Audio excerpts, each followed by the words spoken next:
we will start with the ear biometrics, okay, then we will go to iris and then indexing. So, face has been covered here, right. Okay, so, the techniques that we are using for handling the ear images for recognition are almost same as the face, but just I want to highlight there are some advantages with the ear as compared to the face. So, for example, ears are rich in features, okay. So, I mean that is true for any biometrics. If features are not there in any biometric, you can't use it, right. So, there should be some features in any biometric so that you can distinguish one person from the another. So, that is the primary requirement for any biometric. So, ears are also having some features, that is why we are using them for the recognition. Another thing is, the very important thing is stability. Okay. So, stability, like for example, in case of face, we see as we grow our face changes. So, I mean maybe after 2-3 years we all have the different faces, okay. But that is not true with the ear. So, what medical study has shown that mostly the changes happen from the age of 4 to 8 years. After that there is no change, and then beyond 70 years there are some changes in the ear. Otherwise, in rest of the life we have very similar kind of ear, okay. So, only scale changes, but the features remain the same. So, that is a very good thing with the ear, which is not there with the face, because face changes very rapidly. Second thing is uniqueness. So, everybody has a unique ear, that is why we are able to distinguish the people using the ear features. Ears do not have expressions like we have in the face. When we are laughing, when we are sad, when we are angry, we have different appearance of the face, but ear does not have any such expression. So, that is why it is better compared to face. Size of the ear is also smaller than the face, so we need to process less data. Then uniform color, and the color of the ear is also uniform, which is not the case with the face. So, if you have the beard, so maybe the portion is black or white, similarly the eyebrows, and so there are some mixed color in the face, but that is not true with the ear. Ear has the uniform color, and it is a passive biometrics. So, passive biometrics means the biometrics where we do not need any user cooperation. So, from the far distance also you can capture the data. Same is the case with the face. Face also you can capture from the far distance, ear also you can capture from the far distance. So, it is a passive biometrics, and so all these comparisons I am making with respect to face, because usually the way you capture the data for the ear, the way you process the data for the ear is very similar to the face, okay. And so normally like we use the CCD camera for capturing the face, we use ear also for the same thing. So, but when we compare with all biometrics, it is better than the face. In many studies it has I mean the performance of the ear has been found better than the face, but it is not the best. So, if you compare with the iris, I mean you can't compare it with the iris. Iris has much better performance compared to ear, but there are some other problems with the iris, like for example you can't capture the iris data in a passive way, like you need a very much user cooperative user, then only you can collect the data. So, if the situation demands where the user may not be cooperative or the subject may not be the cooperative, then you can use the biometrics like ear or face or something like that. So, if you have the choice, you can use ear, okay. So, like any other biometric system, there are some phases for the ear recognition system also. You have first you have to acquire the image, then you have to process the image, then you have to extract some features, then you have to use in training or in testing, okay. Training means the enrollment, and testing means the comparison or the verification or identification, okay. So, in pre-processing you have some, these are some things which you need to perform, like you have to do the illumination normalization, then grayscale transformation. If the image is in RGB, you have to convert it to gray if you are working in grayscale, then affine transformation. So, if there is any rotation or scale problem that you have to remove, and then so normally all these things are done on the whole profile phase, okay. So, if you have captured the whole profile phase, then you have to detect the ear, and then you have to use it for the further processing, okay.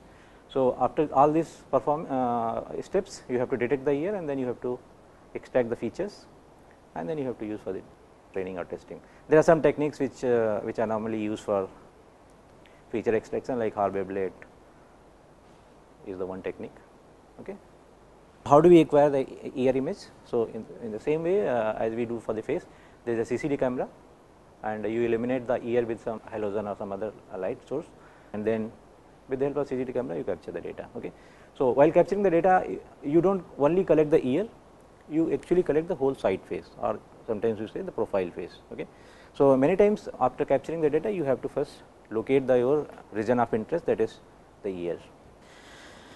So, what are the issues with the ear? It is a very normal thing to notice. There may be rotational problem. Okay. So, in any ideal case, when you are capturing the data, your ear, your face should be straight, and your camera should be, focal plane of the camera should be parallel to your side face, right. But if your face is tilted with the focal plane, then there may be some rotational problems. So, rotation can be in two ways. One with respect to the vertical axis. So, when you are capturing the data, your face may be rotated in this plane or maybe like this. Okay. So, this is the problem. These are the images showing the problem when the side face is rotated with respect to vertical axis. Similarly, these are the images when images are rotated with respect to the horizontal axis. So, this is not very common, but the previous one is very common. There might be some occlusion also when you are capturing the data. So, the normal occlusion is by the hair. So, the person's ear might be covered with the hair. So, if the environment is cooperative, like for example, if your user is cooperative, then actually you can ask the user to clear the ear and then you can collect the data. If that is not possible, like in the case of passive case, then you have to process whatever you have. So, if the user is cooperative, actually you can remove the occlusion by requesting the user. Second thing, if the user is not cooperative, then you should have some way to either exclude the area of occlusion or some technique to remove the occlusion. Okay, so, these are the things I just explained. Now, what are the things that you need to do for in pre-processing? So, first thing is that you have to remove the noise. Okay. So, there are many techniques to remove the noise, like Gaussian filtering, median filtering is one of the technique. So, there are many filterings. So, depends what kind of noise is there in your images. Depending upon, then you choose the technique for noise removal. So, median filtering is generally used when the noise is of salt and pepper type. You know that. So, in the image, if the noise exists like in the form of dots, okay, some spikes. So, for example, when you are capturing the data, let us say the skin is oily or there is some dust or something like that, because of that you may get some spikes in the image. So, that kind of noise you can remove using the median filtering. So, in median filtering, what you do, you around every pixel you calculate you take a neighborhood, and then you take for the central pixel you take the value of the median. So, since it is like some random dots, it is assumed that all of the neighbors may not be affected by the noise. So, if you are taking the median, you may get you may be able to remove the noise. But if it is, suppose the noise is spread all over the regions, then this is not a good technique to use for noise removal. And then we use Gaussian smoothing or something like that. Okay. So, there may be, I am just explaining few techniques. There might be some other techniques also for handling these things. Okay. So, illumination is also a very common problem, because when you are capturing the data, your image, your ear might be illuminated in different way. In a different environment, the illumination might be different. So, because of that, the two images may look very different because of the illumination problem. So, you have to remove the illumination problem. So, if I is the input image, you are actually transforming it to some other domain I dash, where the normalization is illumination is removed. So, there are few ways to remove the illumination, like for example, this is one way where actually you have in any image you want to have a certain mean and certain variance. Let us say for all the images you want m naught should be the mean and v naught should be the variance.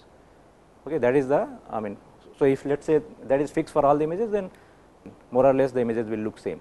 So, this is one technique where which converts the given image to an image where the image has m naught as the mean and V naught as the variance. So, if you can see, I mean this part I minus m divided by V, actually this makes the variance unity, right, and you are multiplying it with V naught.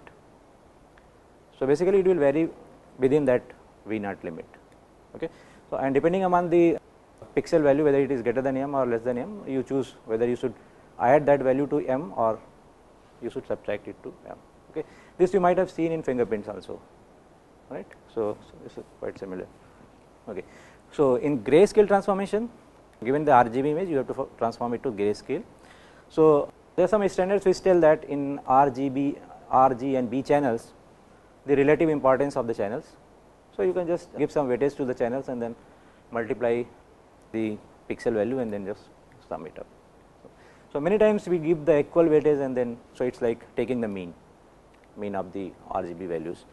But this is some NTSC standard which says that based on some experiments they have formulated that this R should be given this much weightage, G should be given this much weightage, and the B should be given this much weightage. So, you consider these weightages and then calculate the gray value for that pixel.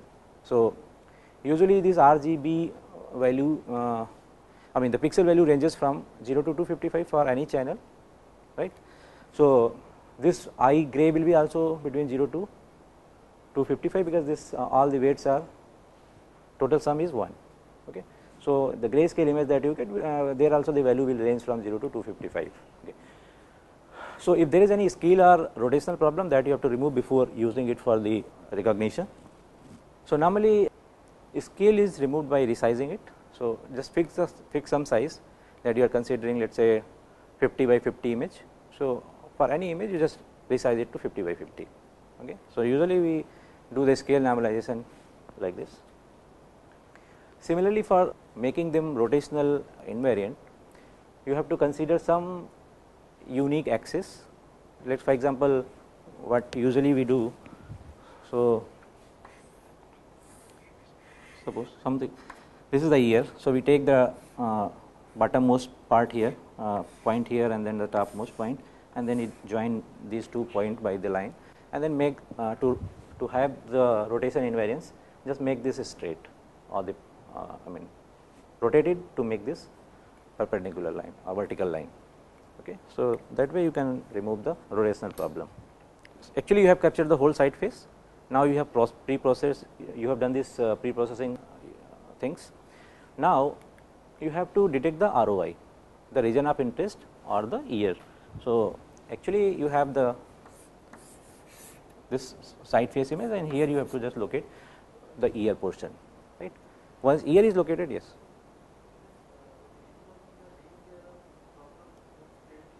Yes.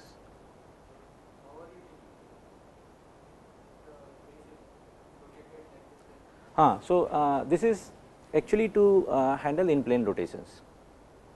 Okay. And that is very that is mostly I mean there in the images. This kind of tilt, I mean you have to ask to the user to give the data properly, otherwise you can't. Okay, because in that case you do not have the information, right. Like for this kind of tilt you can just rotate the image, but for this kind of tilt maybe some portions are hidden, we can't produce them, right. So, I mean to handle that kind of problem, actually then we move to 3D, because in 3D you have the complete geometry, is 3D XYZ data, then you can just rotate it. In 3D you can have the rotation with respect to X or Y or Z, any axis, right. So, that kind of post problems you cannot handle actually in this case. Okay. So, for detecting the ear, there are many techniques. So, the template matching was the easiest one and the proposed initially. So, what we do here is that there is a ear template, okay, and this is the given image I, this is the template. Now, you move this template over this image and you find out the places where this the underlying image is similar to the template, and then that way you detect the ear. Okay. But there are some issues with this kind of technique. For example, it cannot handle the rotational problem. If the image is rotated with respect to template, you may not be able to detect. Similarly, to handle the scales, also you should have the template of various scales, which may not be always feasible, because image may exist in any size. So, you can't have infinite templates. Okay. So, there are some issues, but this is the common technique which was proposed in a very early stage. Now, there are other very efficient techniques even among our group also. So, in this technique what we one thing is that we do the template matching, and the second thing is that in place of doing the template matching on the input image, we decompose it to some certain level using wavelet, that you know, right. Using Hough wavelet you can decompose the image, right. So, if the input is I, so you get out of I, if you do one level of decomposition you get 4 images, right. So, among them there is one approximation, horizontal details, vertical details, and then the diagonal details. Okay. So, then approximation can be again decomposed. So, if you decompose it to the 2 levels, actually what we get is the image which has the most significant information. Okay. So, that is why in place of performing the template matching at this level, you decompose it to certain level and then you perform the detection at that level. So, if let us say if you are performing this ER detection at level 2, then template also you have to decompose up to level 2 and then you have to use it for the matching. Okay. So, this is all I have explained. So, this is the input image. Based on the template you have detected the ear and then you have located the ear and cropped it. Now, for further processing you have to use this part. For feature extraction there are numerous techniques. So, I am just highlighting Hough wavelet because I think you have used it for face also, right. So, Hough is the one technique. Using the Hough wavelets you get the decomposed images and then you, yes.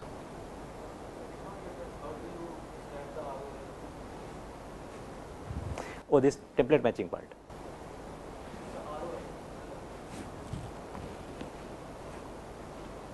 Here. So, you have the ear template. Now, you are moving that ear template over this image and let us say using a correlation you find out which portion is similar how much. Okay. You have a template, you are moving the template and at every place you are computing the similarity. The place where the template the underlying image is more similar to the template, you say that is the ear. Got it? Because your template is the ear, right. And so, some training images, some samples of the ear we have. From some training images we have cropped the ear and those ears we are using as a template. So, those ears we have, let us say from 10 samples we have cropped the ear. Okay. Those ears we are using as a template. Okay. So, using the Hough wavelet you can extract the features. So, basically when you do the decomposition you get some grayscale values, okay, and based on some thresholding you can convert those grayscale images to binary images. I think you have done it for the face. Okay. So, once you have the extracted features in the form of binary vectors, then you can use the Hamming distance for comparing them, right. And just to normalize the value you are just dividing it by the number of pixels in the image. Okay. That gives you the similarity value or what should the similarity value rate, and based on that you can take the decision. So, there is some threshold when you are matching 2 images, there is some threshold, based on that you decide whether to take or not to take. Whether the 2 images which you are matching are matched or not matched, right. Okay. So, this is all about ear. So, it does not cover actually everything in the ear, but it gives you some idea, right. So, for example, for feature extraction also there are very advanced techniques. For ear detection there are some advanced techniques. Okay. So, just the idea to in this class is to cover the basics. So, that is why we have seen some basic techniques, but if you are interested you can actually go through either to our website. We have some literature available for all of the traits. You can find some literature for ear also, and you can actually Google out also. Okay. So, now we will see the iris.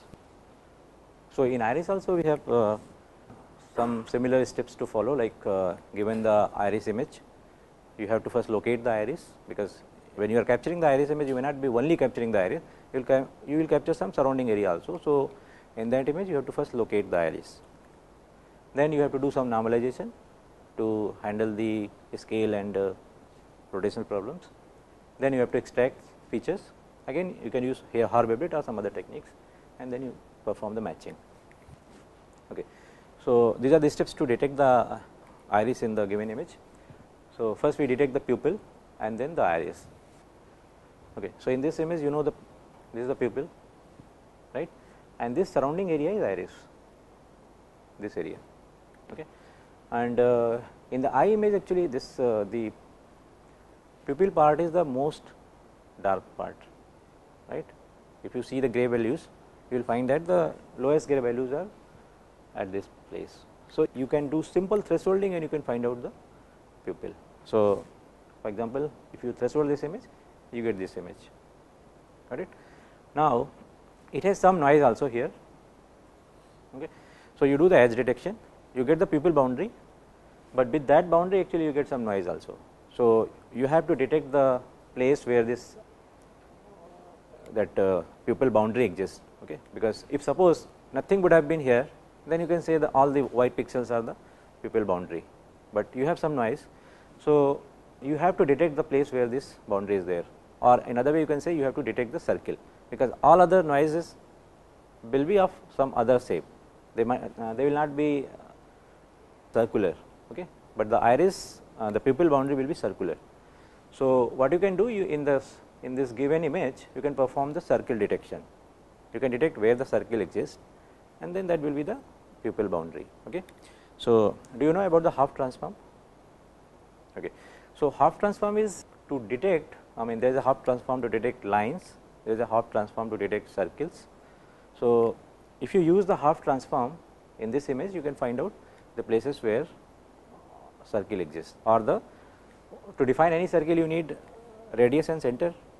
So, you can find out the radius and the center of the existing circle. Okay. So, for example, in case of for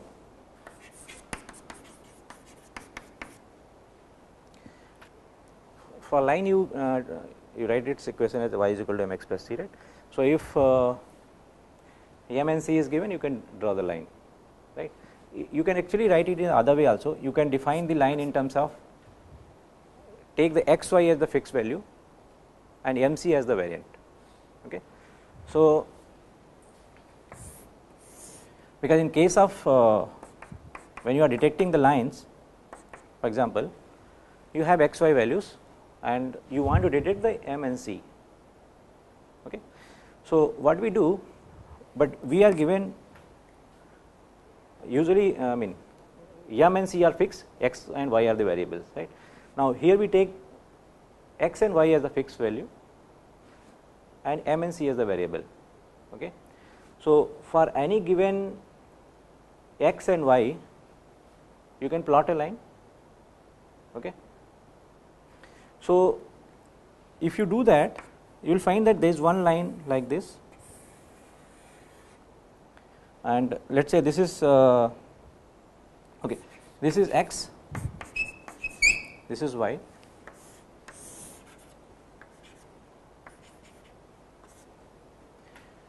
and in m and c plane your x y are the fix, right. So, for any given x y you can draw the line m c. So, you will find that if you draw these lines here, you will find that all these lines will cut at one place, okay, and that is actually the m and c value for this line. Okay. So, what we do, for we have this mx y equal to mx plus c equation, for every value of x comma y we draw a line here, and this is basically a MC grid.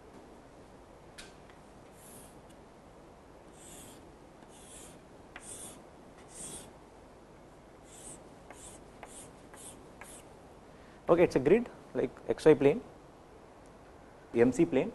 Now, from wherever this line is passing, we vote that location. Okay, every location from where this MC is passing, we give a vote, because that shows the probable value of m and c for which that particular point will lie on that line. Okay. Okay. So, let us first understand the procedure. So, for given any, this is the line, take one xy, put it here and then draw a line there, and from wherever this line is passing to that cell you add plus 1. Okay.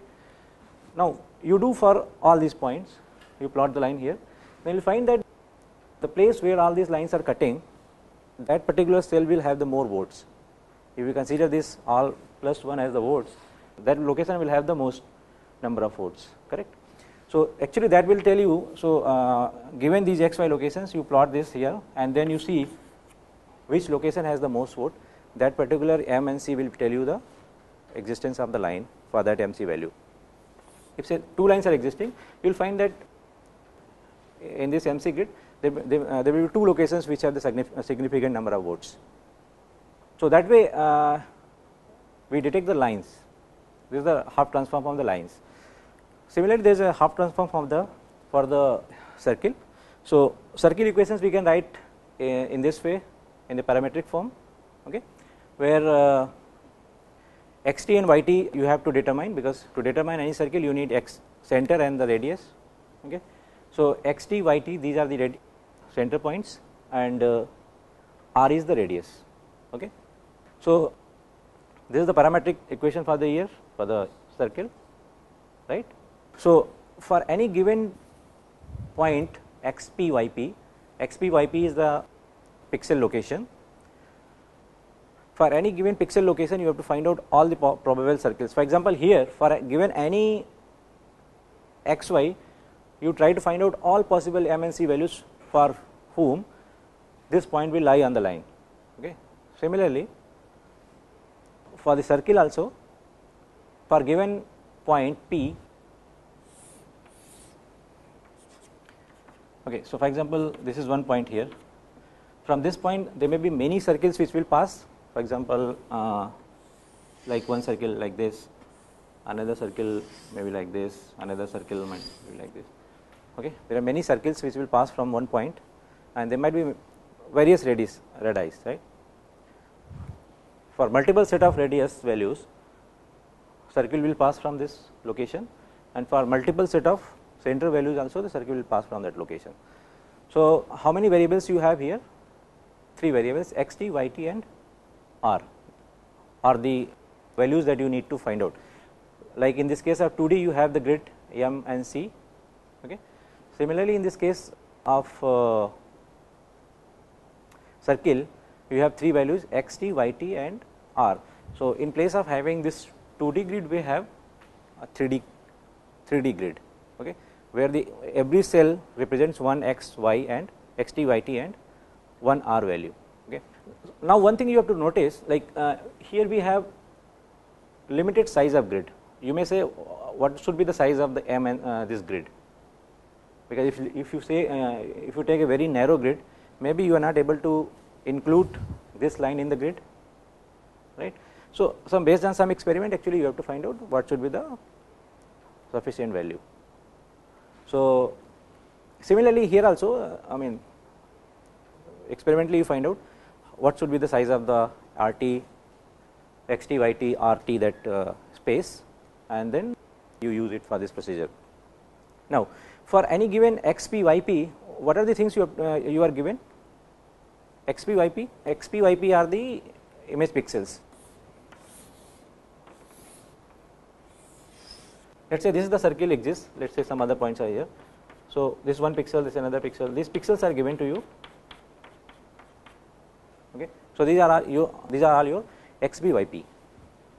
For given any XP, YP and a range of radius from the space where you are detecting your circle, you can find out what should be the maximum range of the radius. So, there is a range of radius. So, for all those possible radius values you can plot circles. So, let us say for a given radius r and given point xp and yp, you can plot a circle. And how do you, I mean that will give you one point, and if you vary your theta from 0 to 2 pi, so it will put a complete circle there. Getting? So, that way you have to put circles for all possible radius for a given xp yp. You take all range all possible values of the radius and then put circles, and so you will get the value xt, yt and r, right. Whatever the pixels you are putting, that will be for that, or for a given r you will get one xt yt set. So if you have the grid xt yt r, or sometimes we say the accumulator. So as you are voting here for M and C, you can vote for xt, yt and r. Okay. So in the grid, in the 2D grid, wherever that circle or the line has existed, the value of M and C for which the line has existed, you got the most number of votes. Okay. Similarly, if you do this procedure, you will get in that accumulator the place where the circle exists for that particular x center and radius value, you will get the maximum number of votes. Okay. So based on some thresholding, you can detect the place of the circle. Is it clear? XP YPs are given here now. These are the values where you want to detect the circle. So XP YPs are all your white pixels, and radius you have to find out from the your size of the image. So some range you have to take. Okay. So once you have detected the pupil boundary, now if you move from this pupil boundary outside, you will find that if you take the concentric circles, you will find that when you are moving from this place in this direction, you will find that on these circles, on the circumference of those circles, some textural region exists, right. So let us say this is your pupil. Now you take another circle here. So this whole circle is lying on a textural plane, right. Similarly, you take another circle.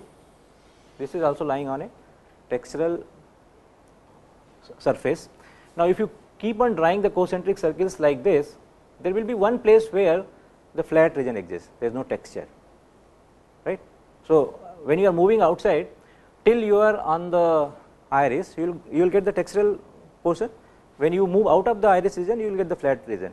So that way you detect the outer boundary. So keep on drawing the concentric circles like this, and you sum the pixel values for all the pixel values lying under the circumference, right. And when you go to the flat region, here you will get some value of the some good amount of some value. But when you go to the flat region, there all values are flat, right. So there the value will suddenly go down. So for example, when you are moving in the texture, you may be getting the total sum as like this, but when you go to the flat region, your value will drop. So that place will tell you the outer boundary. Yes. So, is it okay to assume that the center of the pupil is the center of the eye? Center of the pupil is the center of the iris. Your iris exists around the pupil, right. Considering pupil as a circular is sometimes debated, that it is elliptical or something like that, but center of the iris is the pupil. That is true, but sometimes it may not be perfectly circular. It is elliptical, but it is the iris exists around it, right. Like even though let us say the case, but what you are saying is that let us say this is the pupil, some part is visible, and then iris is something somewhere here. You do not have this part, but in this case also iris exists around it, right. So you should have some ways, like for example, if you are detecting with the help of this technique, maybe you have to exclude this part using some technique. So that is the there you have to use the techniques for occlusion removal. Okay. So this is the demonstration of this technique. So you are actually plotting the concentric circles and then summing the values of all the grayscale information, and then wherever you find a drop, that you consider as the outer boundary. Is it clear? Okay. Now, you should have some technique for the size normalization. So, that maybe based on the distance or the way you have opened your eyes, maybe if you have opened your eyes very clearly, maybe the size of the iris is big. If you have not opened the fully your eye, size may be less. So, you should have some technique to normalize the size. Okay. And once you have done this, so there are two ways to process this image. One is that you extract this circular portion and you use it as it is in the circular form, or many times it is unwrapped and this strip is made circular like this, right. So, you just cut it, this is like this, you cut it at one place and then open it. Okay. So, maybe let us say you can say that from the polar coordinate you have transformed it to Cartesian coordinate. Okay. Now, you see this is what is this part? This part is your, so this is actually not actually the iris part, some occluded portion. Okay. So, that you have to remove. So, in mostly when we process this image we exclude this part. Okay. Or sometimes, for example, this portion is not the iris is open from this side, it is only occluded from top side, right. Maybe sometimes you have some occlusion from the bottom side also. So, mostly when we process the iris image we only consider this part and this part, because that is mostly available.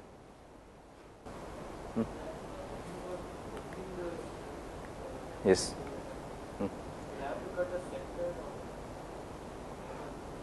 Sector wise. Yeah. So, actually I mean you have to create some pixels, because the length of the inner circle will be less than the outer, right. So, you have to extrapolate and then you have to create, you have to fill the pixels,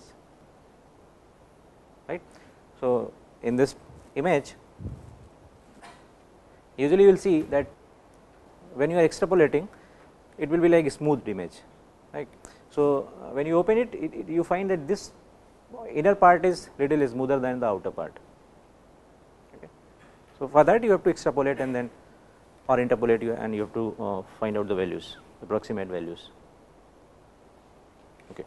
So, once you have this portion, again you can use some wavelet, Hough wavelet or any other wavelet, and you can decompose it and then you can get the features. Okay. This is all you know, right. Hough wavelet you know, correct. Okay. So, when you decompose you get image something like this, right. So, these are the grayscale values. Now, you can have some thresholding and convert these grayscale values to binary vectors, right. Those things you have to experimentally find out. I mean, there is no fixed value for threshold that you can use always. So, for given set of images, for a given environment, that value changes. Okay. So, what this image is showing that for the given image you have decomposed it in 4. So, this was let us say horizontal detail and horizontal detail, vertical detail and diagonal detail, and this was the approximation part that you have further decomposed. Okay. And now, what are the portions that you want to use for your features, that depends. So, sometimes let us say what are the available things, let us say you have decomposed up to 2 level, then you have these values and 4 values here, correct. How many decomposed images you have? 3 here and 4 here, right. If you go to the image here, so what are the things you have available with you? These 3 regions and then these 4 regions. So, mostly the features or the details exist in the detailed images, because they are basically the differences, right. It is like something like edge detection kind of thing, because there you take the difference, right. So, usually we do not consider the approximation part for recognition. So, usually you will see that we only consider the detail coefficients for matching. Okay. And another problem is that it makes a size of the vector, size of the feature vector very large, right, because if let us say your image is 100 cross 100, then in the next level you get 50 cross 50 image, and if you convert it to binary and then open it, it is a 2500 long vector, right. So, in normally what is done is we do not consider the level 1 coefficients, we go to the level 2, because level 2 has again done the size half. So, only we consider the level 2 coefficients, or maybe if image size is very large, you can go to level 3 and then consider the level 3 coefficients. Okay. Okay. So, you do some thresholding, and then based on that all those grayscale values are converted to 0 and 1, and then again you use the Hamming distance to match them. If the vectors are of binary form, you use the Hamming distance for matching. Yes. Does this R-wavelet method work when there is a lab focus on the eyes? Yeah. So, that is a kind of occlusion actually. I mean, like, If a lab is open, then all the pixels would be bright. yes. So, that does not happen. I mean all the pixels will not be bright. There will be one point which will be very bright compared to the other portions. Normally, this that kind of occlusion exists. Okay. So, for example, here you will find few very bright locations, and basically these are the locations where your lamp has got focused, right. So, I mean if everything is illuminated, maybe you cannot use that iris for recognition, but based on some thresholding you can actually remove this kind of illuminated areas, and they are considered as a kind of occlusion, because you do not get the iris data at that place.